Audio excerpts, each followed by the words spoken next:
All right.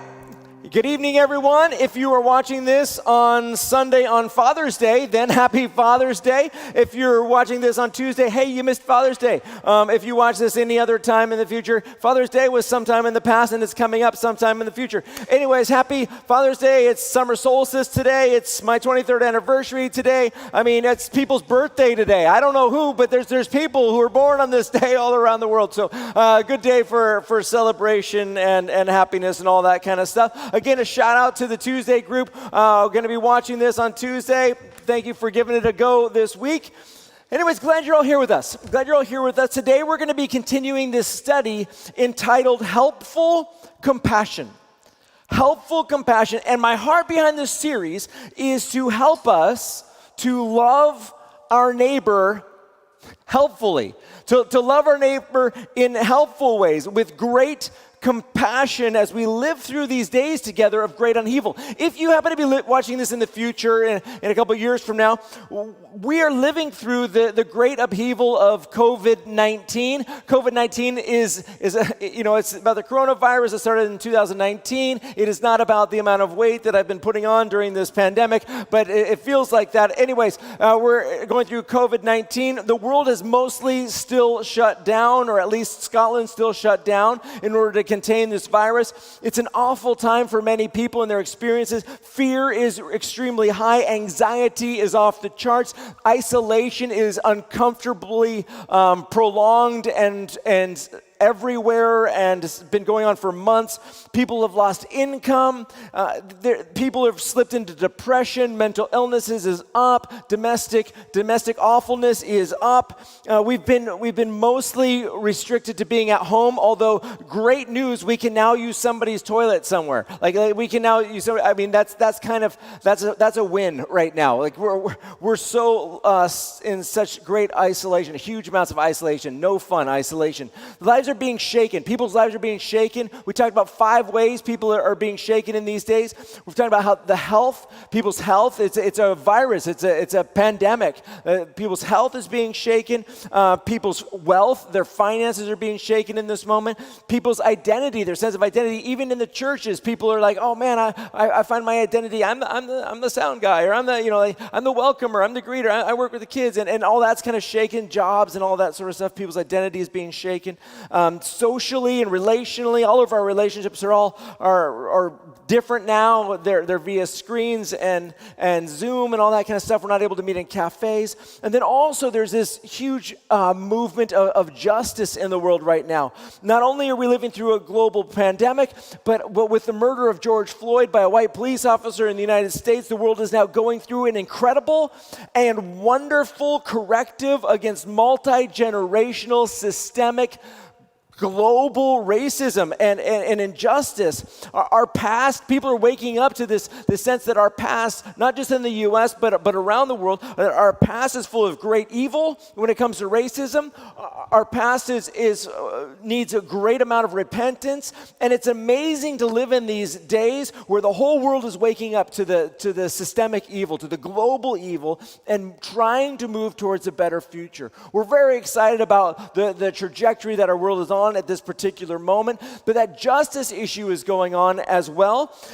So again, if you're watching this in the future, this is what's going on in our world today. The reason the world is virtually shut down for many months is connected to this highly contagious virus, which has been responsible for the deaths of hundreds of thousands of people around the world. What it's been like to live in these days is every day we get updates about how many people died in the last 24 hours, or how many deaths were reported in the last 24 hours, specifically connected to the coronavirus or COVID-19.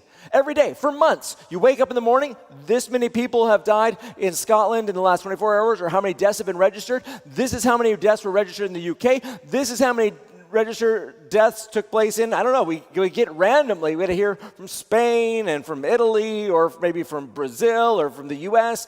We're getting daily updates about how many people have died specifically with this coronavirus. It is a really strange moment. Now, I don't know who's watching today or in the future, but my hope is that your family that your family has not been personally impacted by someone close to you dying. And yet I know the chances are that many of you have been impacted. There are people who you know have been impacted. And if you yourself haven't been impacted, there's a great chance that you're going to be interacting with people in this season who have lost loved ones, whose loved ones have died in this season. So today, we're going to be talking about helpful compassion. And as we talk about how to love our neighbor well, I want to equip you. I want to equip you as God's people how to love your neighbor if you discover they are grieving. If they're grieving the death of someone that they love. Now, naturally, we're not all that good at this when it comes to being adult people or whatever. Actually, let me just say it this way. Cats and dogs tend to naturally be way better at loving people well in times of grief than adults. They have this simple love, this simple acceptance, this simple non-judginess toward the sensitivity towards sorrow. They just know how to just be there. They're not trying to fix anything. They're just being close to you. They're just comforting you. Cats and dogs, they seem to do pretty great when it comes to having helpful compassion on those who are grieving. Maybe a good starting point, if you're clueless on what to do, if you come across somebody who's struggling with grief of any kind, maybe a good starting point is just to ask yourself the question connected to one of the greatest acronyms of all time. I mean, it's in the top 1 million acronyms. WWMCODD. You got that? WWMCODD. In fact, go ahead, if you got the chat there, go ahead and type that down. Type that down. WWMCODD. WWMCODD. You got that in the chat there? That stands for what would my cat or dog do? What would my cat or dog do? There you go. That if you're lost, that would be a good guidance moment. That's free. And the answer is to probably just be there. Be there, be present, be quiet as we cry and grieve. Anyways, that's not in the Bible, but if you're clueless, that might be a good place to start. Anyways, let's talk about grief today. Let's talk about grief today, and my hope is that after this time, we will be way better equipped to express helpful, keyword helpful compassion to our neighbor who's grieving. Now, we're going to do this in 3 steps today. Number 1, we're going to have some pre-notes on grief, 3 pre-notes on grief, just biblical premises. Secondly, we're going to look at a biblical case study of a person in the Bible who is going through grief. And then thirdly, we're going to talk through some super practical do's and don'ts. 21 of them, actually. 21 super practical do's and don'ts at the very end about how to love your neighbor who is in a time of grief. What to do and what not to do. Okay, ready? That's where we're going to go. Okay, so first of all, some biblical pre-notes on grief. Just quick notes here. Number 1, grief is godly. Grief is godly. And what I mean by that is God grieves. It is a thing that God himself does. As we read every week, or as we talk about every week at the beginning of the services in Genesis chapter 6, we read, when the Lord saw that man's wickedness was widespread on the earth and every inclination of the thoughts of his heart was nothing but evil all the time. Every scheme his mind thought of was nothing evil all the time. The Lord regretted that he'd made man on the earth. And he was grieved in his heart. He regretted that he'd made man on the earth, and he was grieved in his heart.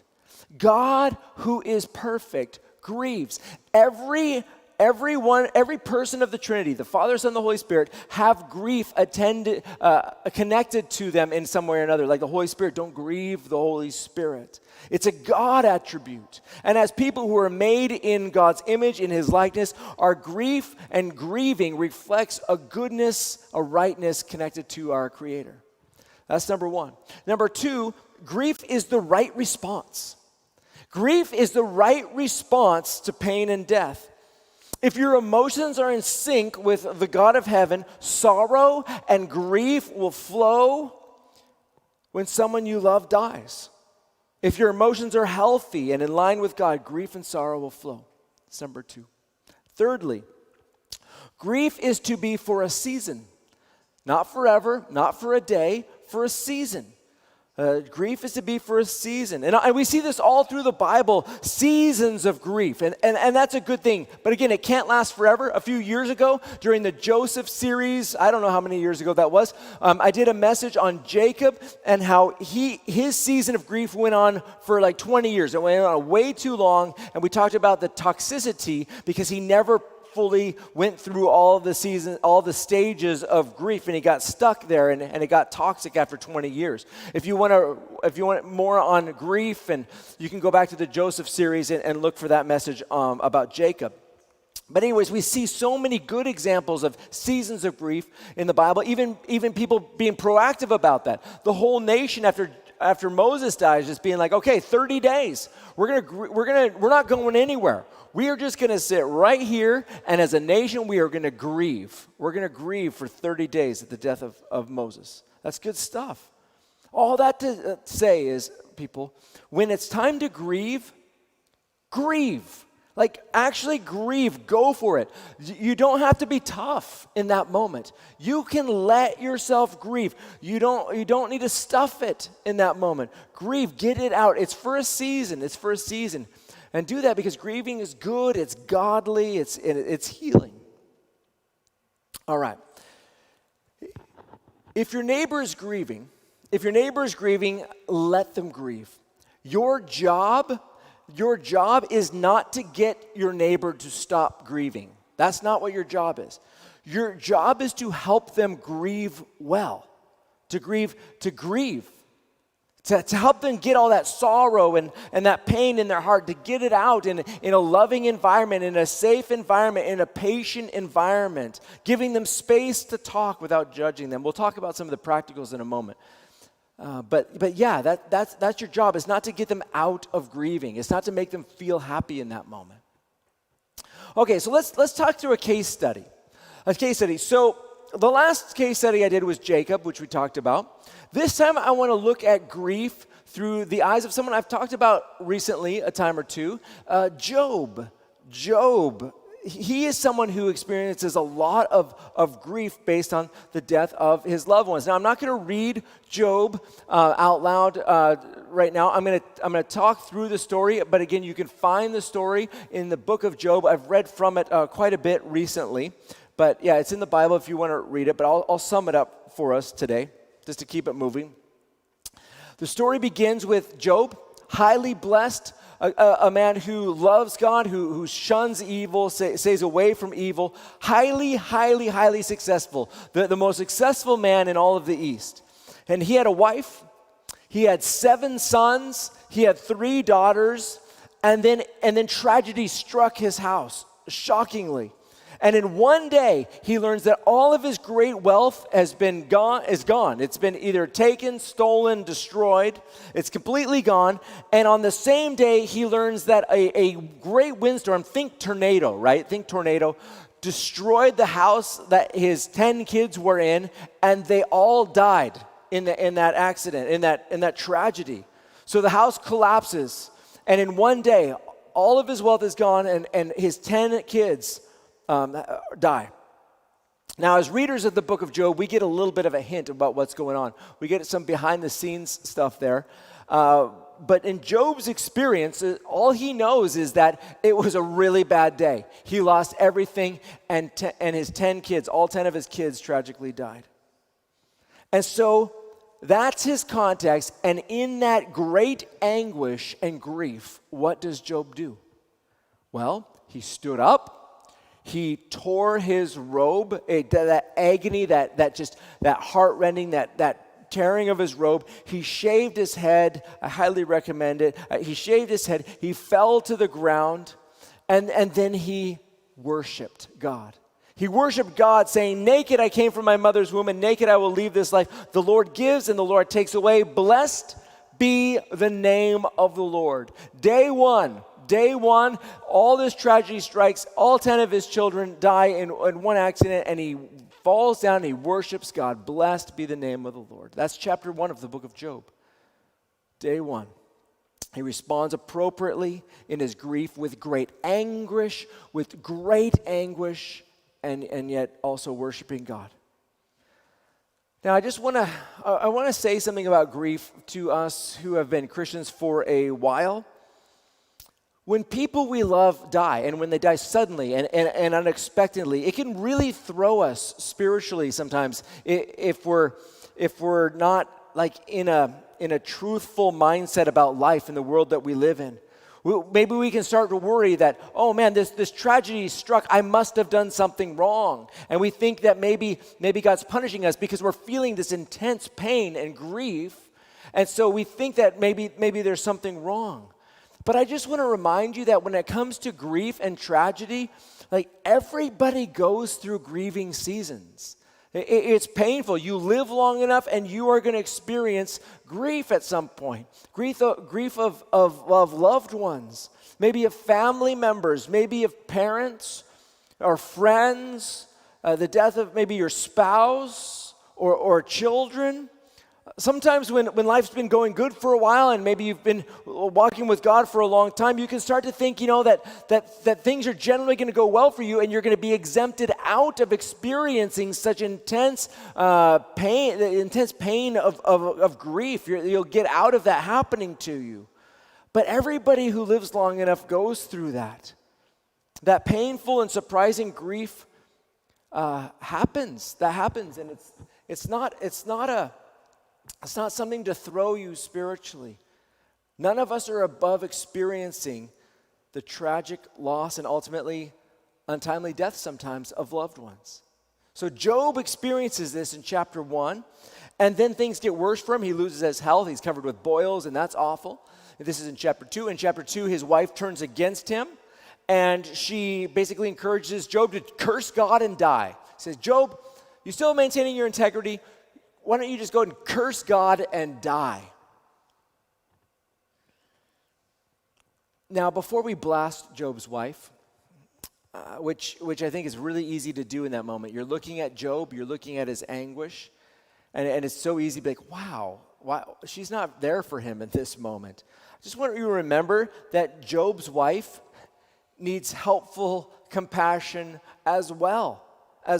She's just lost 10 of her children, all 10 of her children in this tragedy as well. I don't know how you think this works, but 4,000 years ago, it took 2 people to have kids, and so you've got Job and his wife, and they've had these 10 kids together, and she was probably, historically speaking, way closer to these 10 kids of theirs than Job himself was. Like relationally, he would be way more close to these children. The tragedy is going to strike her heart much more deeply than Job. So she's lost all 10 of her kids in this day. She's experiencing this great grief and tragedy. All 10 of her kids die. Of course, she is not at her best right now. This is not a moment to judge her for the comments that she's making. It seems like she has grown bitter in this awful moment, but it is an awful moment for her. Probably the worst day of her entire life right here. Loving our neighbor well requires so much patience. It requires so much grace. It requires so much compassion, and you've got to stomp out this tendency to judge people. You cannot judge this grieving woman, Job's wife. Do not judge her for what she says to Job at this moment. It's not her best moment. She needs grace for her deep soul pain. Everybody does. Everybody does. And then at the end, that's middle bit of chapter 2, and then at the end of chapter 2, Job's 3 friends show up, and they come to sympathize with him and to comfort him. Now that's great. They come to sympathize and comfort. That is why they've come. And that's exactly what I know that you want to do. If you find out that someone in your life is grieving, that you're going to want to sympathize with them and comfort them And at first they do a great job with that. For 7 days, they are great friends to Job. They are great when it comes to his grieving process. They weep with Job. They sit down and they weep with him. They tear their own robes. They join in his anguish and grief and in this awfulness of the moment. And they sat down with him on the ground for 7 days and 7 nights. They're being like a great cat and a dog. They're being great. They're just sitting there with him. They're not talking. It says they don't say a thing. They're just being there. They're right there. They're with their friend who is suffering in this great intense anguish. This is WWMCODD at its best right here. Right here, Job chapter 2, at the end of chapter 2. But then Job starts talking, and I think that's important to highlight. Job talks first. His friends don't talk first. Job talks first.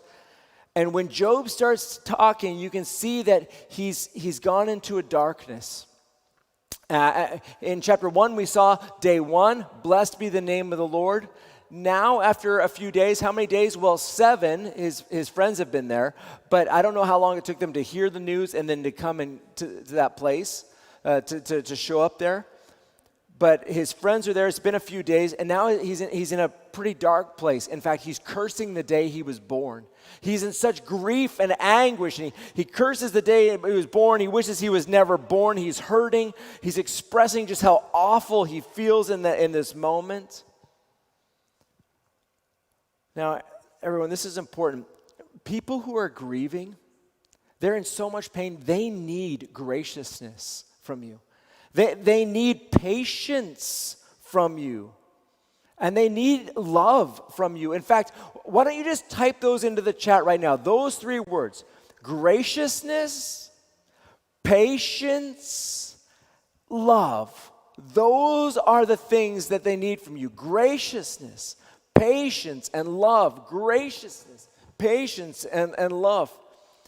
People are going to say things in their pain that you know are not good.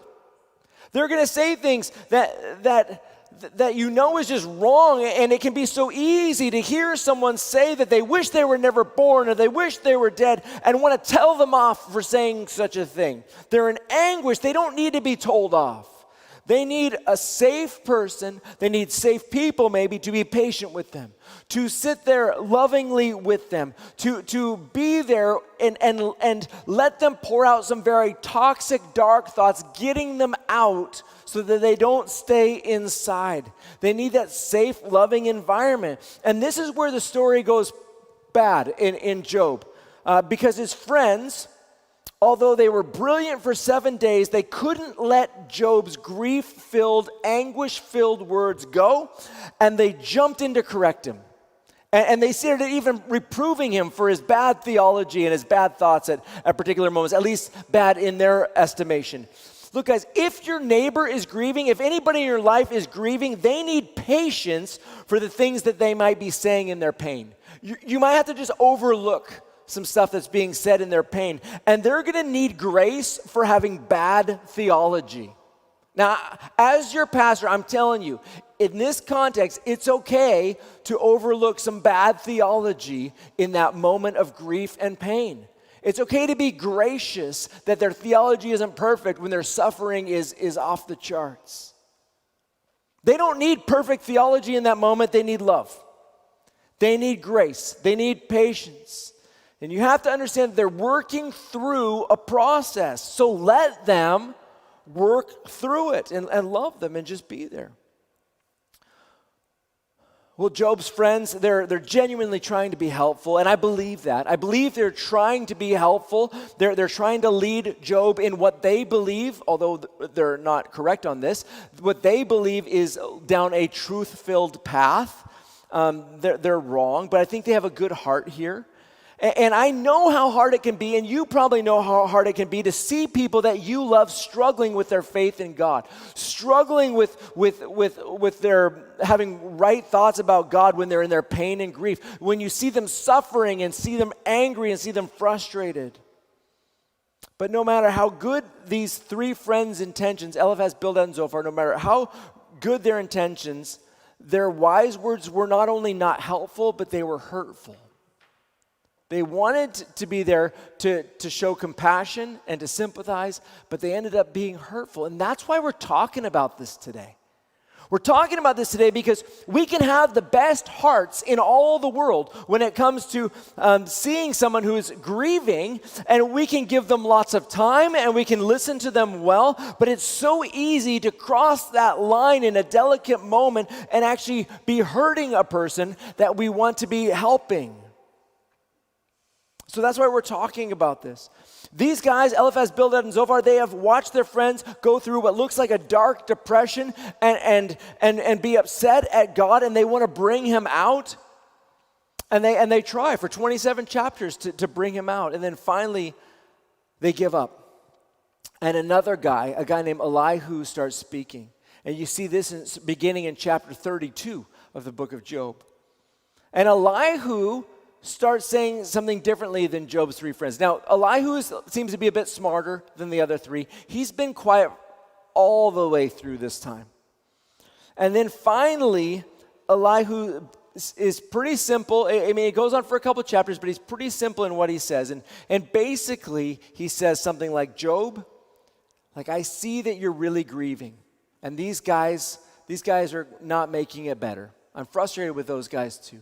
He says, I see that you're really grieving, and maybe, Job, you are a bit off in your words. You know, your theology about God might be off a little bit, but there's one little thing that I want to just remind you of when it comes to God. I'm going to make this really simple, Elihu is like, God is still good. Whatever you're feeling and however upset you are that this has happened to you, just one little thing, Job. God is still good. God is still good. That is a simple anchor statement for anybody who's grieving. In fact, if you're there and I want you to type those words. God is still good. Type those into the chat right there. God is still good. Those simple truths that we can hold on to slightly in times when our world seems to be falling apart. Okay, no matter what, God is still good. Now, I mention Elihu here, and I mentioned this idea of him pointing out that God is still good because in the grief process, the pain that people are going through can be so overwhelming, it can be hard to think clearly anymore. It can be hard to hold on to these deeper truths of God. And we see a bit of this with Job very often. Over time, our journey through grief needs us to kind of rebuild a little bit of our theology that kind of maybe crumbles in a dark moment. And when you rebuild, you got to start rebuilding by the most simple things. And that's where Elihu helps him. He's like, okay, in all of this, Job, I just want you to remember that God is still good. Other things that we can rebuild in the simple things is God still loves me. In fact, why don't you type that in the chat right now? God still loves me. These are anchor truths. These are anchor truths at any second of your life. This is true. Every second of your life. God still loves you. God is with you. God can make good things out of every awful moment of your life.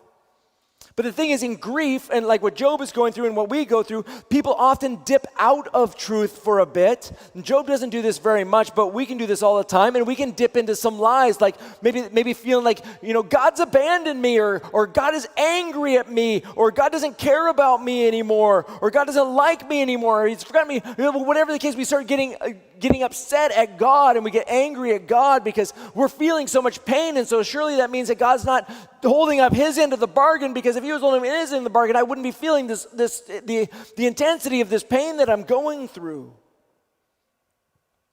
But the way through grief is that we let simple truths start to replace those grief-driven lies. And we say, no. God is still good. Okay.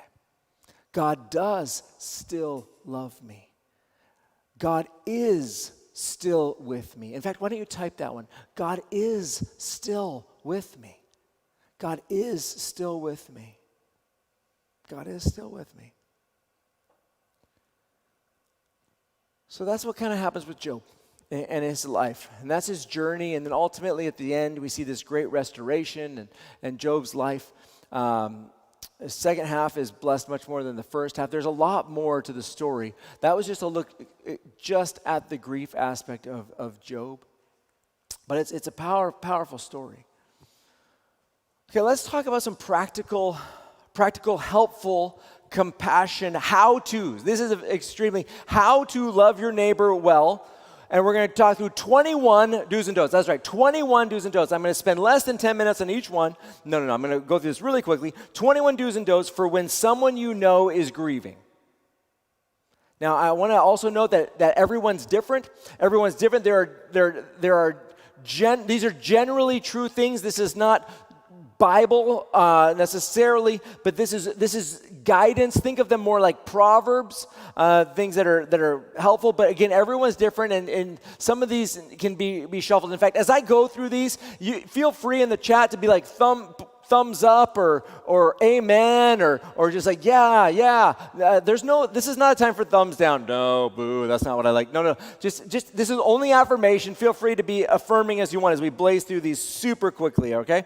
Drop all the amens you want. Number 1, do let them grieve.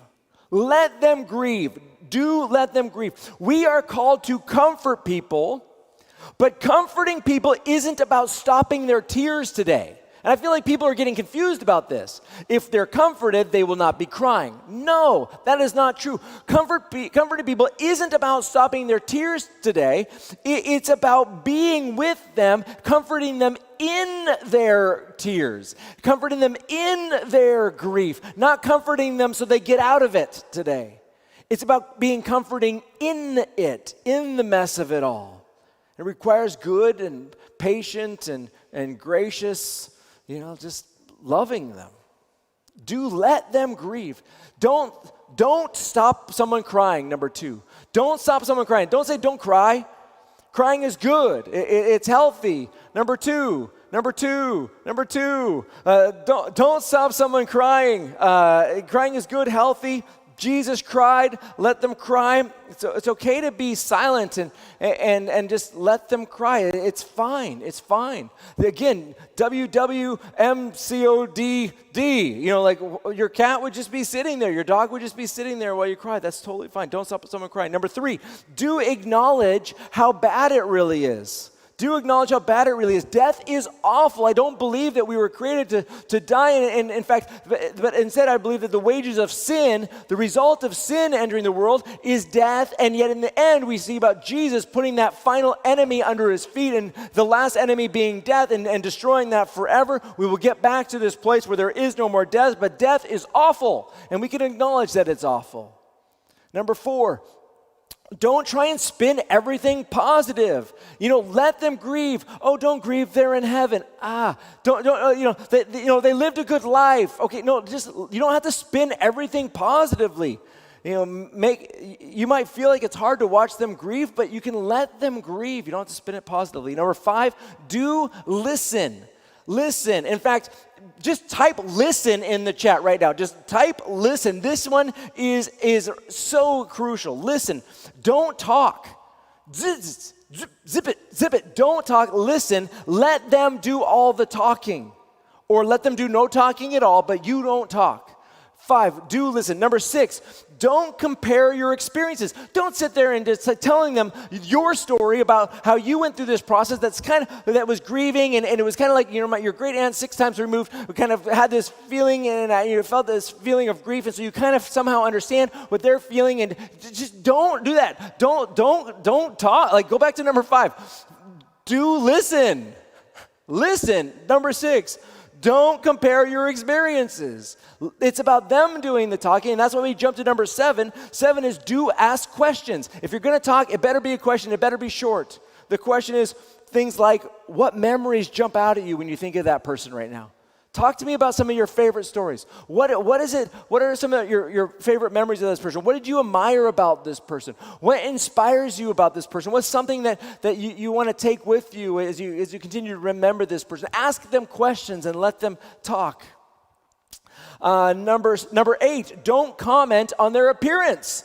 good or bad. That's a fine tip for life for most people. Just don't comment on their appearance. It's a non-issue. Just don't do that when they're grieving. Number 9, do offer to connect them to people who are going through a similar time. They don't have to take you up on it. They can say no, but that's a really big way to help people. You're grieving right now at this moment. They're grieving right now at this moment. Walking together, that can be really powerful. 10, don't cross the street to avoid talking to them. That's what jerks do. We're not jerks. We're Jesus people. Very different. And so don't like, walking around a corner and be like, whoa, there they are. No. That's not what we do. We don't cross the street to avoid. That's just mean, and they're going to notice it. No, I don't think they saw it. Nah, they saw it. They saw it. Don't do that. 11, don't avoid saying the person's name. The person's name who died. Sarah died. Chris died. Like, oh man, I sure miss Chris. Instead of like, I sure miss your uncle. No, I sure miss Chris. You know, like say their name. Don't avoid saying the person's name. We get all awkward about that. No, it's okay. People want the people that they love remembered. And so you can say their name. 12, don't avoid saying the word dead or death. Like, just say it out. We've got all these like other phrases for what we want to say, like, oh, they've fallen asleep, or they've moved. I don't know. We have other.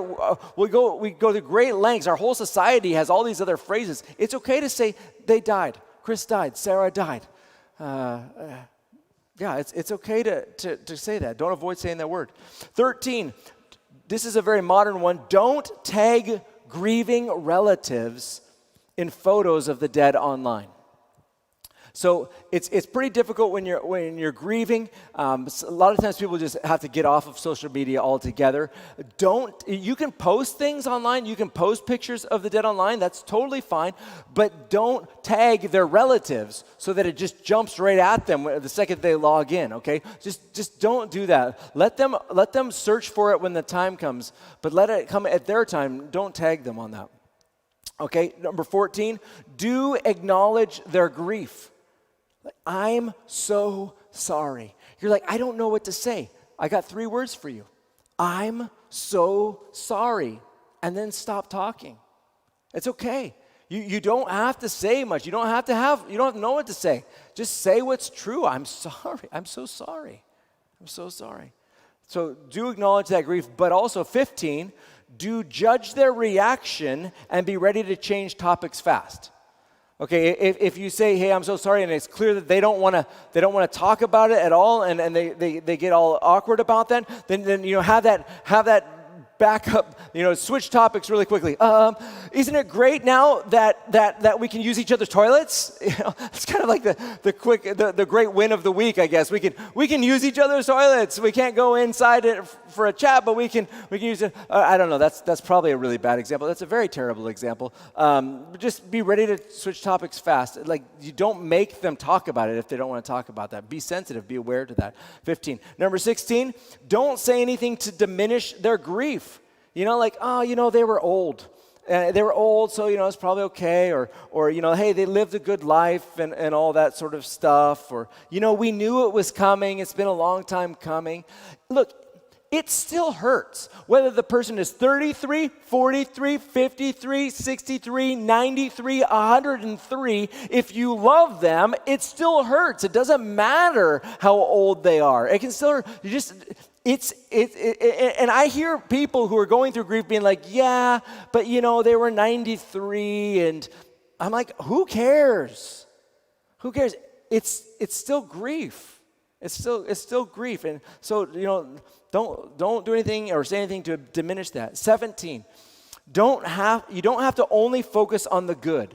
Real is okay. I've seen people get angry because when someone dies and they love that person, but there was also pieces of their life that wasn't good and it was hurtful, and all they hear is the positive, and they're like, oh man, I'm getting upset because it's everybody thinks this person is a saint. Why isn't anybody talking about what's really real? And they're struggling because they're grieving, and yet they don't feel like it's appropriate to be real.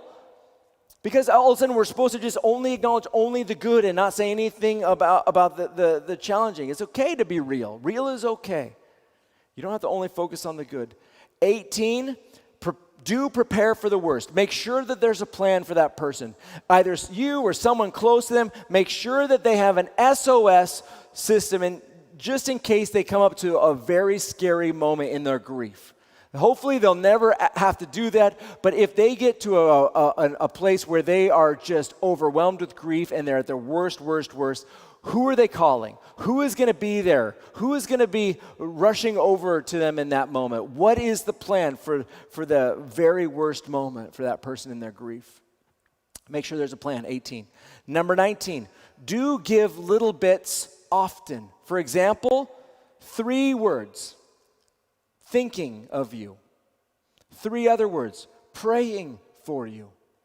Thinking of you. Praying for you. Those 3 words make great texts.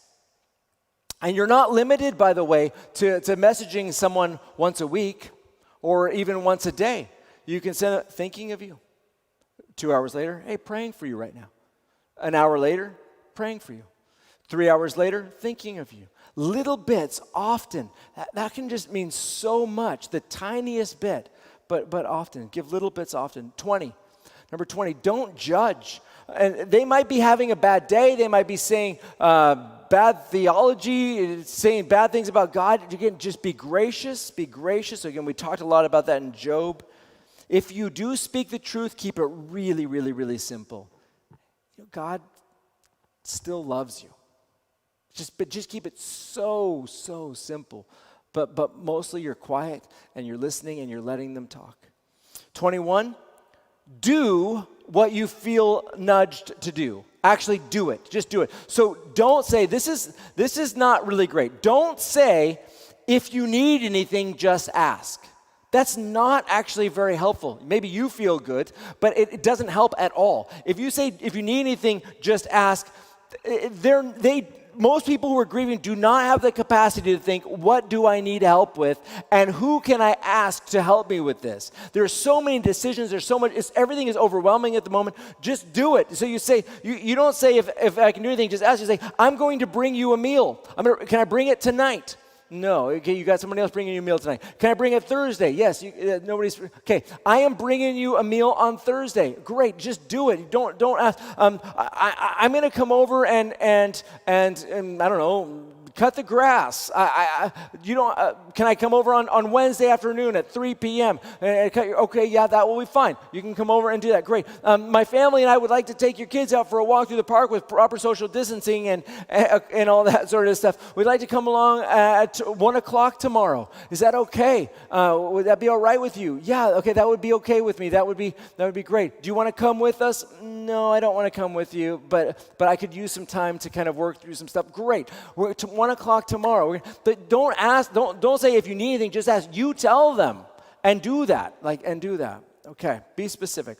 Again, those are just generally true things. That's not specific. Everyone is different. Some people will want the exact opposite of what I just said there. But I want you to remember that grief is a process. It takes time. It's a good process. It's an important process for people to work through. People need to work through the 5 stages of grief, and we want to be patient as they're working through that, whether it's denial, people trying to process, did this really happen? Being patient with that, not being short about that. Anger, people being angry, letting them work through anger. I remember my grandma, she was married for years and years and years, I don't know, 50, 60 years or more, to my grandpa, and she was angry at him for dying first. They were both super old, but she was so angry that he died first for several months. And that's not something to reprove grandma for. It's just something to be patient about. Like anger, it's part of the process. Bargaining is part of the process. Depression, feeling really low, sad as the loss really sinks in. And then the process of acceptance. As people who love people, it can be hard to watch people suffer. It can be hard to watch people grieving, but we need to let them work through the process. We need to let them work through the process, and we need to give them the grace. We need to give them the time. We need to give them the patience to work through the process that they need to work through. If you're grieving, I encourage you to be gracious to yourself. Be super gracious to yourself. Give yourself permission. Give yourself time to grieve. I'm not even going to try not to grieve. I'm going to spend the next 30 days grieving. I'm just going to give myself time to grieve. And I do encourage you to hold on to the simple basics about God, that he still loves you, that he's still with you, that he's still good. And then maybe run to your trusted community. Hopefully your people in your church who love you, your family, your friends. No matter how painful or dark this moment might be for you, it may just feel absolutely awful and devastating. I want you to know that there really is hope for you and your future. If you're grieving right now, I've got this really bizarre verse for you. And it's from the book of Job, Job 14:7. It says this, it says, "There is hope for a tree. If it is cut down, it will sprout again, and its shoots will not die." Again, a very odd verse, but maybe you feel like you're a tree that's just been cut down. You feel like you've been cut down. And I want you to know that I do believe you will sprout again, that you will sprout again, that you will live again, that there will be new life in your future, that there's a new future ahead of you out there somewhere. But right now, it's good and it's right for you to grieve, to go through these processes that we've talked about today. But I do want you to know that this is for a season and not for forever. There is hope for you in your future. You will sprout again. You will live again. For those of you who are not going through a grieving process yourself personally right now, here's my challenge for you. Number one, and the one and only challenge, do you know someone who's grieving? Go and love them with helpful compassion, as we've talked about today. And maybe you do, and maybe you don't. But I'm going to pray right now for all of us that God would open our eyes to see those who are grieving and recall to mind how to respond to these people so that we can be God's people who love our neighbors well right now, this week in our city.